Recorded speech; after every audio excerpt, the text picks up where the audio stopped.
ఆంధ్రప్రదేశ్లో జరిగిన ఒక భారీ విద్యా కార్యక్రమం గురించి ఇప్పుడు మనం తెలుసుకోబోతున్నాం. దాని పేరే మెగా పేరెంట్ టీచర్ మీటింగ్ 3.0.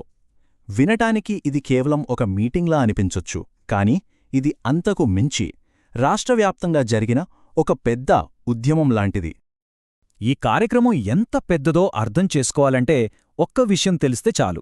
దీనికి ముందు వర్షన్ ఏకంగా అతిపెద్ద హాజరుతో జరిగిన మెగా పేరెంట్ టీచర్ మీటింగ్ కోసం గిన్నీస్ వరల్డ్ రికార్డును సాధించింది. అంటే మనం మాట్లాడుకుంటుంది ఏదో మామూలు ఈవెంట్ గురించి కాదన్నమాట, ఒక అసాధారణమైన ఘట్టం గురించి. సరే, డిసెంబర్ 5న జరిగిన ఈ మెగా పేటీఎం కేవలం ఒక సమావేశం స్థాయిని దాటి అంత పెద్ద కార్యక్రమంగా ఎలా మారింది? అసలు దాని వెనక్కున్న ప్లానింగ్ ఏంటి? చూద్దాం రండి. అసలా రోజు ఏం జరిగిందో ఒక్కసారి చూస్తే, ఉదయం 9 గంటలకు అతిథులకి స్వాగతం పలకడంతో మొదలయింది. తర్వాత 9:30కి వ్యక్తిగత చర్చలు, 10:50కి బోధనా సామాగ్రి ప్రదర్శన, 11:10కి అందరూ కలిసి ప్రధాన వేదిక దగ్గర సమావేశమయ్యారు. చివరగా 12:45కి సామూహిక భోజనంతో ముగిసింది. చూశారా, ప్రతి నిమిషం ఒక పక్కా ప్రణాళికతో ఎలా నిండిపోయిందో. ఇక ఈ కార్యక్రమానికే గుండెకాయలాంటి సెషన్కి వద్దాం. అదే 80 నిమిషాల పాటు సాగే వ్యక్తిగత సమావేశం. అసలు మ్యాటర్ అంతా ఇక్కడే ఉంది.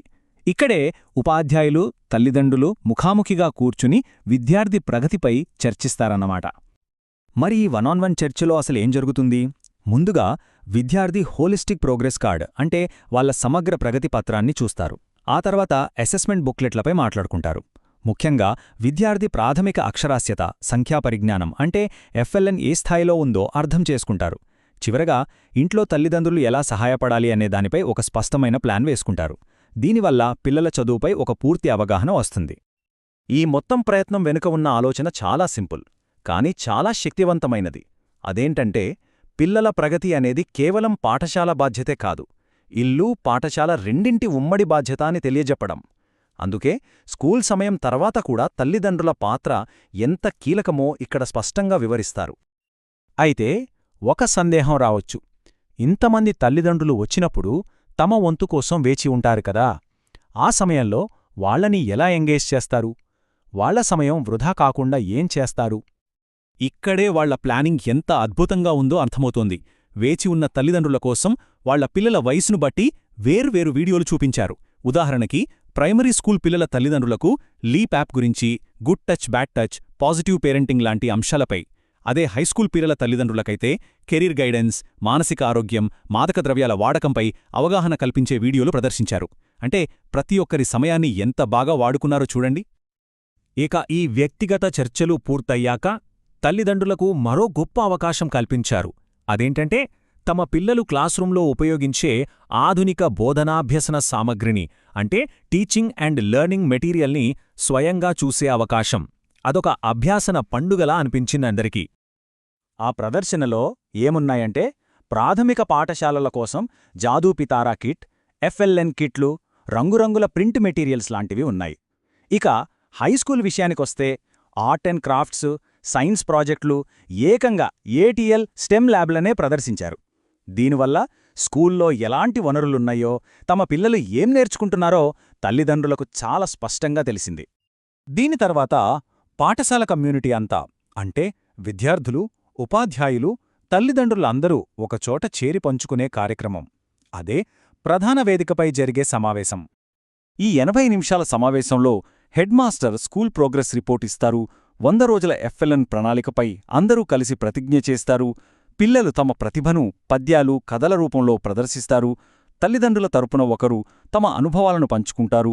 స్కూల్ మేనేజ్మెంట్ కమిటీ చైర్పర్సన్ సమాజ సహకారం కోసం విజ్ఞప్తి చేస్తారు. చివరిగా ముఖ్య అతిథి తన సందేశాన్ని ఇస్తారు. ఇదొక సంపూర్ణ సామూహిక భాగస్వామ్యానికి నిదర్శనం. ఇక ఉన్నత పాఠశాలల్లో అయితే ఇది ఇంకాస్త స్పెషల్గా ఉంటుంది.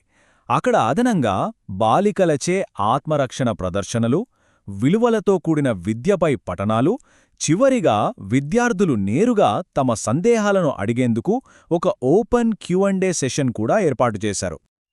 ఇక కార్యక్రమం చివరి అంకం సామూహిక భోజనం. ఇక్కడ ఒక గొప్ప విషయమేంటంటే, ఆ రోజు ప్రత్యేకంగా ఏమీ వండరు. ప్రతిరోజు పిల్లలకు మధ్యాహ్న భోజనంలో ఏ మెనూ అయితే వడ్డిస్తారో అదే తల్లిదండ్రులకు కూడా పెట్టారు. దీనివల్ల భోజనం నాణ్యతను వాళ్ళు స్వయంగా రుచిచూసి తెలుసుకున్నారు. పారదర్శకతకు ఇది నిలువుడద్దం లాంటిది. ఇంత పెద్ద కార్యక్రమం విజయవంతమవ్వడం వెనక ఎంతకి పక్కా ప్రణాళిక దాగి ఉంటుందో ఆలోచించండి. అది కేవలం స్కూల్ సిబ్బంది వల్ల మాత్రమే కాదు, సమాజం మొత్తం కలిసికట్టుగా చేసిన కృషి ఫలితమే ఈ విజయం. ఆ విజయాన్ని నిర్ధారించిన కొన్ని కీలక పనులివి. 4-6 రోజుల ముందే ఆహ్వానాలు పంపడం, పాఠశాలను స్వాగత బ్యానర్లతో అందంగా అలంకరించడం, ప్రతి విద్యార్థి ప్రోగ్రెస్ కార్డ్ సిద్ధంగా ఉంచడం, సమన్వయం కోసం ప్రత్యేక టీమ్స్ ఏర్పాటు చేయడం, పిల్లలందరూ శుభ్రమైన యూనిఫాంలో వచ్చేలా చూడటం, చివరిగా పర్యావరణ స్పృహతో తడి పొడి చెత్త కోసం వేర్వేరు డస్ట్బిన్లు పెట్టడం. చూసారా ఎంత పక్కాగా ప్లాన్ చేశారో? అయితే ఇంత భారీ కార్యక్రమం జరిగిందని అధికారికంగా ఎలా నిర్ధారిస్తారు? రికార్డ్స్ ఎలా మెయింటైన్ చేస్తారు? దానికి సమాధానమే ఈ 3 తప్పనిసరి ఫోటోలు. మొదటిది టీచర్, పేరెంట్, స్టూడెంట్ మధ్య జరిగే వ్యక్తిగత చర్చ ఫోటో. రెండోది ప్రధాన వేదిక దగ్గర హాజరైన వారందరితో కలిసి దిగిన గ్రూప్ ఫోటో. మూడోది సామూహిక భోజనం జరుగుతున్నప్పుడు తీసిన ఫోటో. ఈ మూడింటినీ అధికారిక యాప్లో అప్లోడ్ చేయాలి. దీనివల్ల జవాబుదారీతనం పక్కాగా ఉంటుంది. ఇక చివరిగా ఈ మొత్తం కార్యక్రమం వెనుకున్న అసలు ఉద్దేశ్యమేంటి? ఇంత కష్టపడి ఇదెందుకు నిర్వహిస్తున్నారు? దీనివల్ల ఏం సాధించాలనుకున్నారు? ఈ మెగా పీటీఎం లక్ష్యాలు చాలా స్పష్టమైనవి. మొదటిది తల్లిదండ్రులు, ఉపాధ్యాయుల మధ్య బలమైన బంధాన్ని నిర్మించడం. 2 ఆధునిక విద్యా పరికరాలు పిల్లల ప్రగతిని కళ్లకు కట్టినట్టు చూపించడం. 3 పాఠశాల అభివృద్ధిలో సమాజాన్ని భాగస్వాములను చేయడం. 4 విద్యార్థుల సంపూర్ణ శ్రేయస్సును ప్రోత్సహించడం. అంతిమంగా ప్రభుత్వ పాఠశాల వ్యవస్థపై పారదర్శకత, నమ్మకాన్ని పెంచడం. ఒక్కసారి ఆలోచించండి. ఒక సమాజం మొత్తం తమ పాఠశాలల్లో పెట్టుబడి పెట్టడానికి, వాటిని అభివృద్ధి చేయడానికి ఏకమైతే అప్పుడు మనం ఏం సాధించగలం? ఈ ప్రశ్న చాలా ముఖ్యమైనది. ఎందుకంటే పాఠశాల, ఇల్లు ఎప్పుడైతే కలిసి నడుస్తాయో అప్పుడే విద్యలో నిజమైన మార్పు సాధ్యమవుతుందని ఈ మెగా పీటీఎం మనకు స్పష్టంగా చూపిస్తోంది.